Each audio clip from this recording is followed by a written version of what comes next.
दोन्ही हातपाठी मांडी. तुमच्या कमरामध्ये L4 L5 मध्ये प्रॉब्लेम आहे. वेळा दुखत आहे आपलं. इकडं कमी दुखत आहे, इकडं कमी दुखत आहे, आता इथे जास्त दुखत आहे. इकडं दुखत आहे जास्त.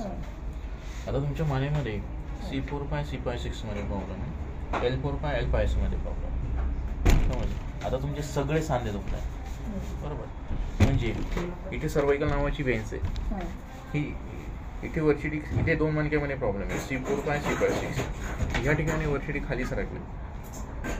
डिक सरकून भरपूर दिवस झाले, पण याच्यातलं जे कार्टेलेज आहे ते आता हळूहळू बाहेर यायला लागलं. इथून ब्लड सर्क्युलेशन ती सर्वाइकल नावाची नस ब्रेनला, छातीला, पाठीला, शोल्डरला, दोन्ही हातांना कनेक्ट आहे.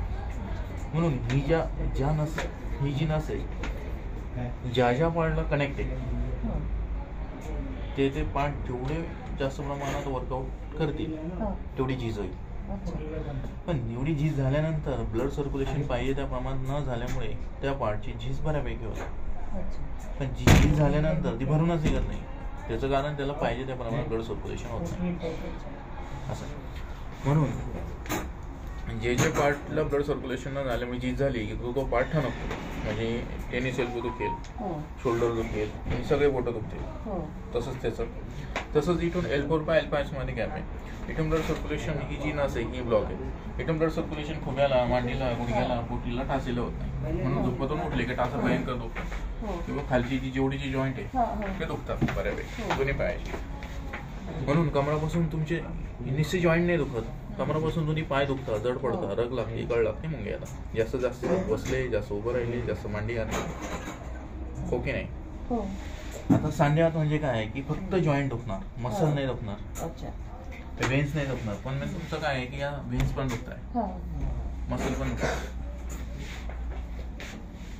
तुम्ही मरेपर्यंत जरी ट्रीटमेंट सांध्यावातावर करत बसले तर फरक पडणार.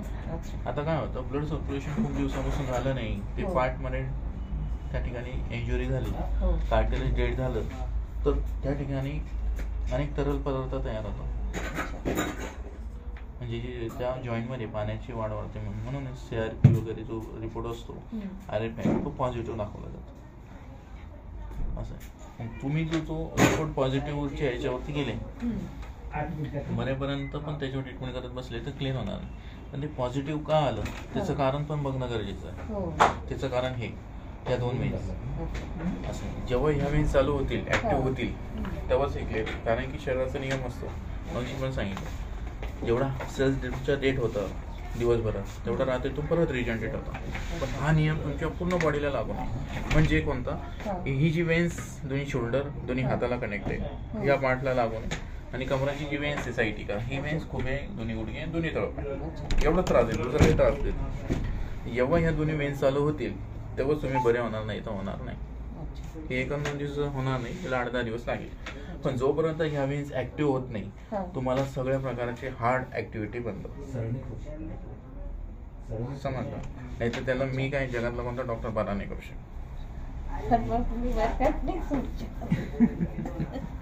जोपर्यंत तुमच्या वेन्स चालू होणार नाही तोपर्यंत मी पण तुम्हाला बरा नाही करू शकत समजलं. सेल्स जोपर्यंत रिजनरेट होत नाही, तुम्ही काय करताय, वर्कआउट करून सेल्स डेड करताय.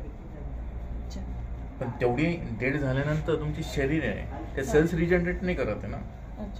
जर तुम्ही हा प्रकार कंटिन्यू पुढचे 2 ते 5 वर्ष कंटिन्यू ठेवला तर तुम्हाला धरून आणावं लागेल. हे तुम्ही ठरवा पुढं काय करायचं. कारण की तुमच्या जे जॉईंटला आहे थोडीशी रेस्टची गरज आहे रिजनरेट होण्यासाठी. आणि सगळ्यात महत्त्वाचं तुम्हाला संधिवात नाही हे डोक्यातून काढून टाका. आणि सगळ्यात महत्त्वाचं असतं तर तुम्हाला बऱ्यापैकी फरक जाणवलं पण असतं. त्याच्यामध्ये बरं पेन किलर आहे, पेन किलर खाल्लं का बरं वाटतं आणि तर त्रास होतो, खरं आहे ना. आणि सगळ्यात महत्त्वाचं तुम्ही पण अवलंबलं असं आहे की ज्या दिवशी त्रास तुम्ही वर्कआउट करत नाही तर त्रास होत नाही.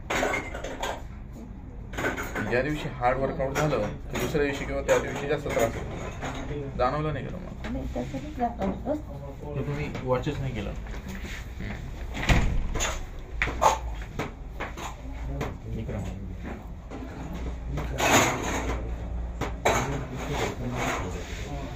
तुमचं पोट साफ होतं का? गॅस ऍसिडिटी वगैरे नाही, काय नाही, होत आहे. याच्या आधी तुमच्या आईला वडिलांना वाताचा त्रास सांगेल कोणालाच नाही.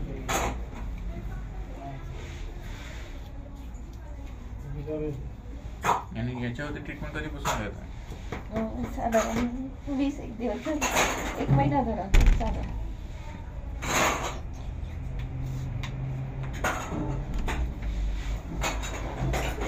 तुम्हाला काही जाणवलं नाही का मांडी घालताय, गुडघ्या बसताय, पाय जवळ पडणं, कळ लागणं असं होतं किंवा जास्त उभे राहिले जाणवलं नाही का?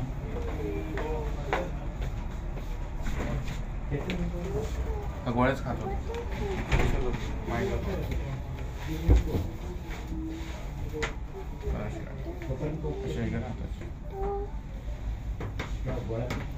सेम पोझिशन, पायकडे डोकं टिकव,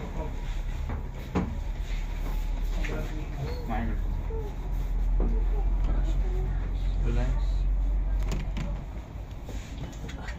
अंगलीला सोडा, परत परत परत कमरेवरती रिलॅक्स, सरळ झोपा.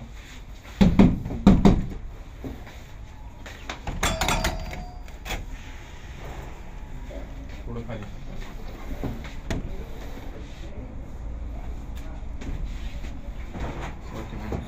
खाली इकडे बरं पाय